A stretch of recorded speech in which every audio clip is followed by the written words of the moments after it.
Okay, चलिए तो इस वीडियो में हम लोग जानेंगे इलेक्ट्रिसिटी, विद्युत धारा के बारे में। तो ये भी बहुत ही सिंपल सा है। ये हमारा क्लास 9th 10th और छोटे बड़े सभी एग्जाम्स में आते हैं और ये हमेशा से पूछे जाते हैं। कोई भी इस सेशन को देख सकते हैं, समझ में आएगा ही। तो चलिए बढ़ते हैं विद्युत धारा को जानने में।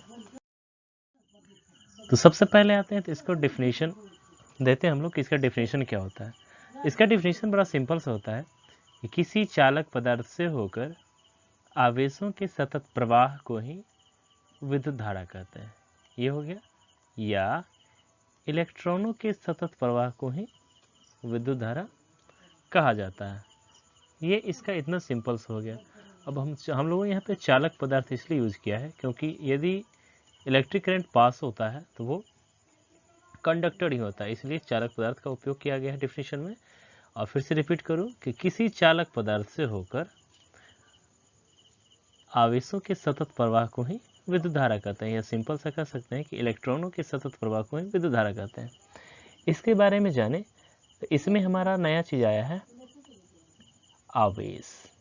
तो इसके बारे में भी जानेंगे, लेकिन पहले इलेक्ट्रिसिटी है तो इसके बारे में जानते हैं। इसे आई से सूचित किया जाता है और इसका एसआई मात्रक जो है सो एम्पियर होता है, और एम्पियर को हम लोग ए से सूचित करते हैं। चलिए नेक्स्ट जो आते हैं, हम लोग बात करें यदि आवेश के, तो आवेश कितने प्रकार के होते हैं। तो आवेश दो प्रकार के होते हैं। ये हो गया धन आवेश और एक होता है हमारा ऋण आवेश। ये आप सभी वाकिफ होंगे इस बात से। चलिए नेक्स्ट जो है आवेश के बारे में यदि हम लोग बात करें कुछ अन्य बिंदु जानने के बारे में, तो वो भी बड़ा सिंपल सा ही है। वो क्या है कि इसे क्यू से सूचित करते हैं। यहाँ पे हम लोग कैपिटल क्यू भी लिख सकते हैं या स्मॉल क्यू भी लिख सकते हैं सूचित करने के लिए आवेश को। अच्छा, तो आवेश को क्यू से सूचित करते हैं और इसका ऐसा मात्रक कूलाम होता है। तो ये हम लोगों ने जाना। नेक्स्ट जो है समान आवेश एक दूसरे को विकर्षित करते हैं, मतलब एक साथ नहीं होते हैं, धक्का देते हैं। जैसे कि यहाँ पे दिखाया गया है, यहाँ भी ऋण आवेश है और इधर भी ऋण आवेश है। ये एक दूसरे को मिल नहीं रहे, ये अपोजिट साइड में यहाँ पे भगा दिया जा रहा है एक दूसरे को। यहाँ पर देखते हैं तो यहाँ पे ये धन आवेश रहा हमारा पॉजिटिव साइन, और इधर भी धन आवेश रहा। ये दोनों क्या है, यहाँ पे नहीं मिल पा रहे, ये दोनों अलग अलग डायरेक्शन में चले जा रहे हैं। जबकि हमारा है असमान आवेश को एक दूसरे को आकर्षित करते हैं। असमान आवेश होता है जैसे कि यहाँ पे एक निगेटिव है टर्मिनल है, एक पॉजिटिव टर्मिनल है, ये एक दूसरे को देख रहे हैं, वेलकम कर रहे हैं। तो असमान आवेश क्या होता है, एक दूसरे को आकर्षित करते हैं, जबकि समान आवेश एक दूसरे को विकर्षित करते हैं। तो ये हम लोगों ने जाना आवेश के बारे में भी। अब फिर से आते हैं, विद्युत धारा पढ़ रहे थे तो उसके प्रकार के बारे में जान लेते हैं कि विद्युत धारा कितने प्रकार के होते हैं। तो विद्युत धारा जानते हैं तो ये होता है मुख्यतः दो प्रकार के। एक होता है एसी और दूसरा होता है डीसी। एसी बोले तो अल्टरनेटिव करंट, हिंदी में इसका होगा प्रत्यावर्ती धारा। जबकि डायरेक्ट डीसी को बोले तो डीसी की बात करते हैं तो ये होता है डायरेक्ट करंट, और हिंदी में बात करें इसका तो ये होता है डिस्ट धारा। अब चलते हैं हम लोग प्रत्यावर्ती धारा और डिस्ट धारा को भी डिफाइन करके जानते हैं। तो पहला हमारा आता है एसी अल्टरनेटिव करंट, अर्थात प्रत्यावर्ती धारा क्या है। हमारे जो घरों में जो आती है ना, बिजली से जो कनेक्शन आती है थर्मल पावर से या हाइड्रो इलेक्ट्रिक पावर से, वो एसी ही होता है।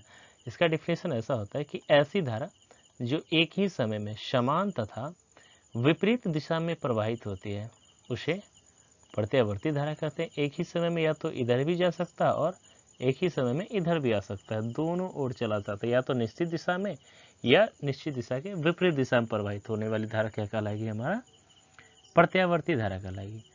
अब इसके बारे में जानते हैं। तो इसे बहुत दूरी तक भेज सकते हैं पोल के मदद से, ट्रांसफार्मर लगाकर, पावर स्टेशन, सब पावर स्टेशन, इसी तरह से। चलिए यह खतरनाक होता है, इसे एसी से सूचित करते हैं। इसे जनित्र, थर्मल पावर स्टेशन, जल विद्युत संयंत्र आदि से प्राप्त किया जाता है। और इसके बारे में एक और चीज़ क्या है, यह चालक के सतह पर प्रवाहित होती है, इसी के कारण हमें करंट लग पाती है। यदि यह चालक के सतह पर प्रवाहित नहीं होती तो हमें करंट नहीं लगता। चलिए अब जानते हैं हम लोग डिस्ट धारा में डीसी के बारे में। तो इसका भी पहले हम लोग डिफाइन करते हैं। ऐसी धारा जो एक समय में सिर्फ एक दिशा में प्रवाहित होती है उसे दिष्ट धारा कहते हैं। तो दिष्ट धारा फिक्स पाथ होता है। यदि ये लेफ्ट टू राइट जा रहा है तो लेफ्ट टू राइट ही जाएगा जब तक ये ख़त्म ना हो जाए, या राइट से लेफ्ट आ रहा है तो राइट से लेफ्ट तक ही आएगा जब तक ये ख़त्म ना होता है। चलिए इसके बारे में जानते हैं। इसे बहुत दूरी तक नहीं भेज सकते, इसमें पोल का उपयोग हम लोग नहीं कर सकते हैं। यह खतरनाक एसी से भी खतरनाक होता है। जाहिर सी बात है, क्योंकि इसका जो है सो संचरण एक ही दिशा में होता है तो एसी से ज़्यादा खतरनाक होता है। इसे डीसी से सूचित किया जाता है, इसे डीसी जनित्र से प्राप्त किया जाता है। तो ये भी इसके बारे में पॉइंट हम जान लिए। नेक्स्ट जो हमारा पॉइंट है वो है यह चालक के भीतर प्रवाहित होता है। अर्थात कोई भी वायर है तो वायर के ये सरफेस पे प्रवाहित न होके बशर्ते कि वायर के भीतर प्रवाहित होता है। इसे सेलों तथा बैटरी से भी प्राप्त किया जाता है। तो सेल या बैटरी जो भी है उसमें दिष्ट धारा प्राप्त होती है। ऑब्जेक्टिव में पूछा जाता है कि दिष्ट धारा प्राप्त करते हैं सेल, जनरेटर इत्यादि से, तो हम लोग सेल का प्रयोग करते हैं। चलिए इन सभी पॉइंट को कंपेयर करके हम लोग क्या करते हैं, डिफरेंस भी लिख सकते हैं। तो डिफरेंस यहाँ पे हम लोग देख लेते हैं। वैसे आप लोग चाहें तो लिख सकते हैं खुद से भी, मैंने उसी पॉइंट को कंपेयर किया हुआ है। तो चलिए देख ही लेते हैं। जैसे प्रत्यावर्ती धारा और दिष्ट धारा में अंतर। तो इसे फर्स्ट पॉइंट प्रत्यावर्ती धारा में, यहाँ पे प्रत्यावर्ती धारा होगा, इसे बहुत दूरी तक भेज सकते हैं, जबकि दिष्ट धारा में इसे दूरी तक नहीं भेज सकते हैं। यह खतरनाक होता है, यह खतरनाक नहीं होता है। इसे यहाँ पे हम लोग AC लिख लेते हैं ताकि पता चलेगा ये हमारा रहा अल्टरनेटिव करंट का और ये रहा हमारा DC डायरेक्ट करंट का, अर्थात ये हमारा दिष्ट धारा का रह गया।